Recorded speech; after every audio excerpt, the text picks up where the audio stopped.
અર્જુન ભગવાન શ્રી કૃષ્ણને કહે છે કે હું યુદ્ધમાં ભીષ્મ પિતામહ અને ગુરુ દ્રોણાચાર્ય સામે ધનુષ્ય બાણથી કેવી રીતે લડી શકું? આવા મહાનુભાવ, આવા મહાપુરુષોને બે હાથ જોડીને વંદન કરવા જોઈએ, નમસ્કાર કરવા જોઈએ, એની પૂજા કરવી જોઈએ. એના બદલે હું ધનુષ્ય બાણથી એની સામે કેવી રીતે લડી શકું?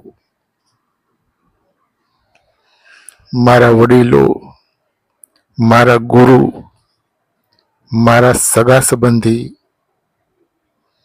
આ બધાને મારીને પછી મને રાજ્ય મળે તો આવું રાજ્ય મારે શું કામનું? નથી જોઈતું મારે રાજ્ય. હું યુદ્ધ નહીં કરું. અર્જુન ભગવાન શ્રી કૃષ્ણને કહે છે કે નથી જોઈતું મારે રાજ્ય, હું યુદ્ધ નહીં કરું. આ યુદ્ધ કરવાથી મારું કાંઈ કલ્યાણ નથી થવાનું. એટલે મારું કંઈક કલ્યાણ થાય એવો કોઈ ઉપાય, એવો કોઈ માર્ગ તમે મને બતાવો. અર્જુન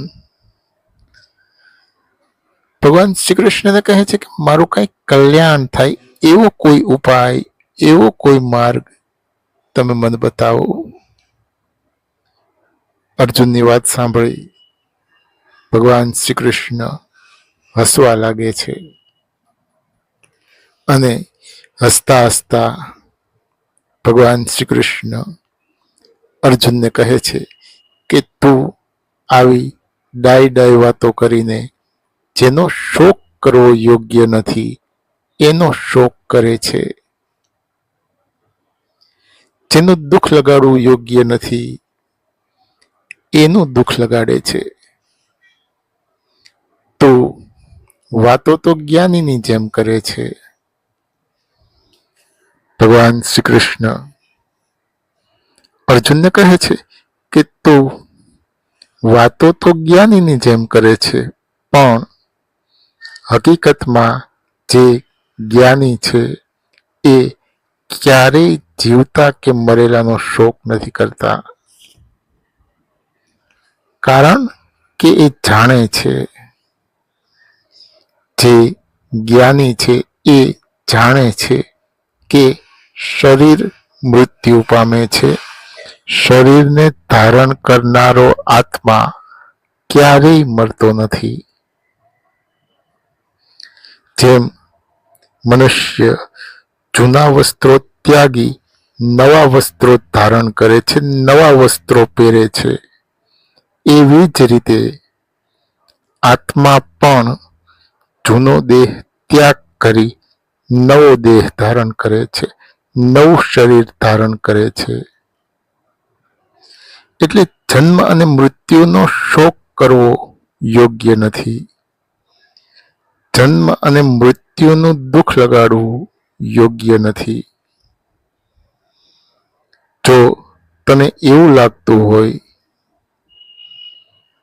ભગવાન શ્રી કૃષ્ણ અર્જુનને કહે છે કે જો તને એવું લાગતું હોય કે આ બધા લોકોને મારીને તને પાપ લાગશે તો તું સમબુદ્ધિ વાળો થા. જ્યારે તું સમબુદ્ધિ વાળો બનીશ ત્યારે તને કોઈ પણ વાતનું પાપ લાગશે નહીં. માટે અર્જુન તું સમબુદ્ધિ વાળો બન, તું સમત્વરૂપ યોગને ધારણ કર, તું સમત્વરૂપ યોગી બન. અર્જુન ભગવાન શ્રી કૃષ્ણને કહે છે કે આ સમબુદ્ધિ વાળો મનુષ્ય કોને કહેવાય? આ સમત્વરૂપ યોગ શું છે? આ સમત્વરૂપ યોગી કોને કહેવાય? ભગવાન શ્રી કૃષ્ણ કહે છે કે જ્યારે મનુષ્ય સુખ દુઃખ ઠંડી ગરમી રાગ દ્વેષ જય પરાજય નિંદા સ્તુતિ માન અપમાન આ બધામાં એક સરખો ભાવ રાખે છે, આ બધામાં એક સમાન બુદ્ધિ રાખે છે, ત્યારે એવા મનુષ્યને સમબુદ્ધિવાળો મનુષ્ય કહેવાય છે. આવા મનુષ્યને સમત્વરૂપ યોગી કહેવાય છે. અને આવા સમત્વરૂપ યોગીને, આવા સમબુદ્ધિવાળા મનુષ્યને કોઈ પણ વાતનું પાપ લાગતું નથી. માટે અર્જુન, તું સમત્વરૂપ યોગને ધારણ કર, તું સમત્વરૂપ યોગી બન, તું સ્થિત પ્રજ્ઞ બન.